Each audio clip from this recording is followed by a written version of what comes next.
What's going on, everyone? I'd like to welcome everyone back to Cali's philosophy. Now, I know what many of you, maybe like one or two people, if I'm lucky. I know that I didn't release an episode yesterday. I know. Please don't burn me at the stake. But got distracted, whatever the reason was. But here I am with an episode for yesterday to compensate, and there will also be another release of today's episode later on this evening. But there you go. So, anyways, today of our book, chapter 4, good and bad writing, because yes, there is good and bad writing. Let me explain a little bit. So, remember when you all were in high school? I mean, I was in high school once, and it would pay off to write horrendously complex, pretentious sounding essay sentences like, oh, forthwith, in lieu of, this and that, blah blah blah, blah, right? Does not help in philosophical writing. Writing philosophy is a social activity, so your writing is primarily aimed at other people, meaning you should write in this lens, in this constantly focused lens of that your writing is going to be read by others and not just yourself. So you should write in such a way to where it's almost guaranteed that your readers will be able to understand, and not just yourself, right? And so the effort to make your writing intelligible to others will also make things more intelligible to you. Yes, if you make them shorter, more concise, more succinct, more intelligible, you will refine what you're thinking, and also make your writing more valuable to others, which is a win-win as far as I'm concerned. Now, yes, the worth of the writing is determined by what is written. So if you can't understand what an author is writing, then I don't care if that philosopher or if that politician or if that biologist has the best intentions, is totally well versed on what he or she is writing about. No, it's what is written determines the value, not the intention, right? And that's just a fact of life. Now, moving right along, we don't want to write like this. What is to be investigated is being only and nothing else, being alone and further, nothing. Solely being and beyond being, nothing. What about this nothing? Does the nothing exist only because the not, i.e. the negation, exists?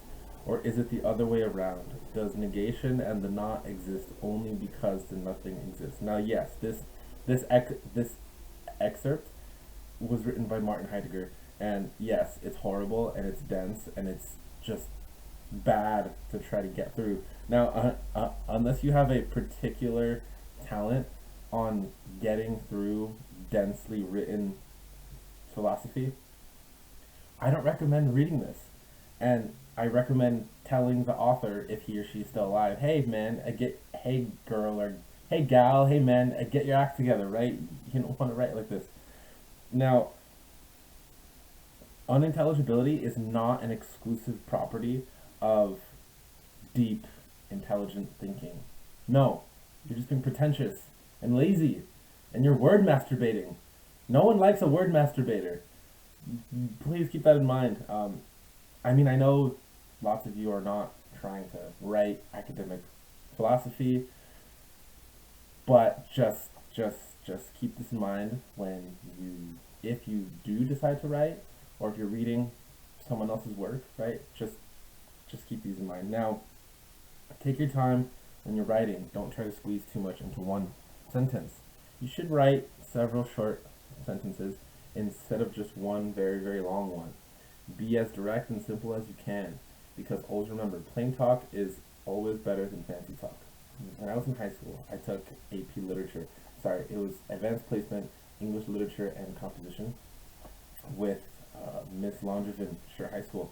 And I remember her telling us that when we were writing our personal statements for university, to not sound pretentious, to not sound like, oh, let's write what we think the admissions officers want to hear. No, she even told us, write as if you're talking to your friend.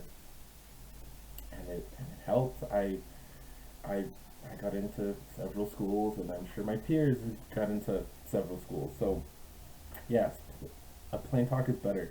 Now, when you're explaining about being or about practical philosophy or the cosmos or how Francis Bacon thinks this or Thomas More thinks that, you always want to use examples. And even if you're trying to create uh, a paper where you're explaining some complex topic on politics or philosophy or any other topic, right? You want to pick examples, but pick examples carefully. Now,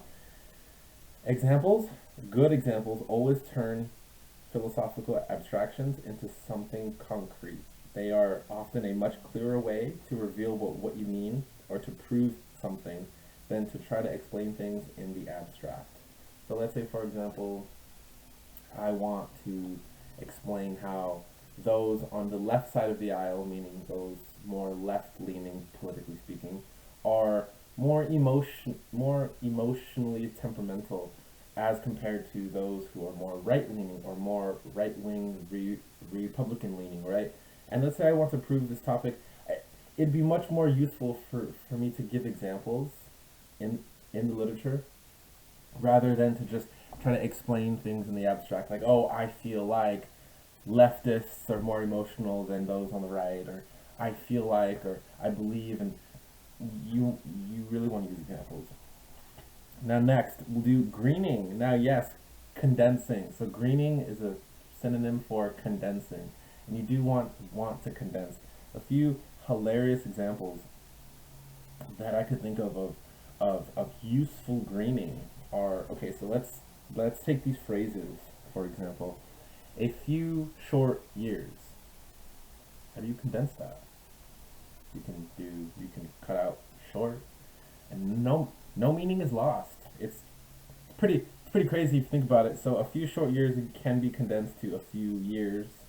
As far as this essay is concerned, it will deal with, can be condensed as this essay will deal with, and finally you can, instead of saying eliminate altogether or eliminate entirely, you can just leave it at eliminate.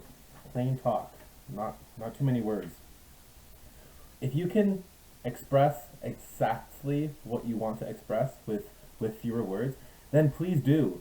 Please do. It'll be a favor for you, and it'll be a favor for your reader, and it'll just be better this way. Now, this I found was absolutely hilarious. Now, if you can use, if you use words like concerning, with regard to, as regards, regarding, in relation to, relating to, with reference to, with respect to, and pertaining to, I just use about. So like instead of saying like, with reference to the dialogue that Galileo had with Socrates or with, whoever, they weren't even contemporaries. Jeez, Andrew, come on. Just say about. It'll make it easier. Now, let's see here. So you don't want to sentence overload. Too much into one sentence is bad. Well, you want to condense. If you can condense, no. Don't put too much into one sentence. Split them up into maybe two or three sentences. That is cause for better writing. Next, you don't want to be pretentious. You don't want to use words like,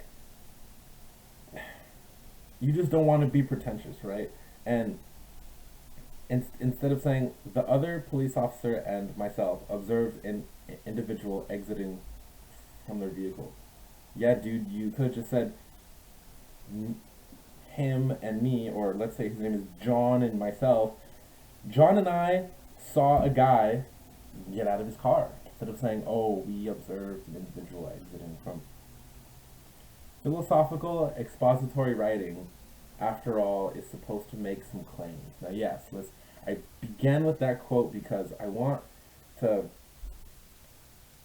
emphasize that making an assertion is not disrespectful, nor is it aggressive. You should make assertions, especially in philosophy. If you're trying to prove something, you say, according to the data, this is my conclusion. Not, I feel like.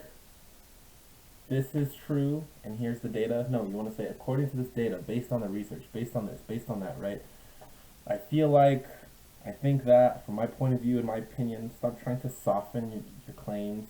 Just exclaim your claims or say your claims, and it's not disrespectful and it's not aggressive, trust me.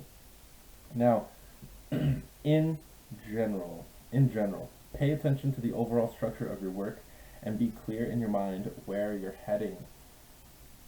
Now, yes, please take take this advice and please apply it to your lives whenever you can write about anything really, and especially philosophy. Guys, I appreciate your time and attention. If you have any questions, comments, or concerns, feel free to hit me up on Instagram, and I hope you enjoyed, and I'll see you next time.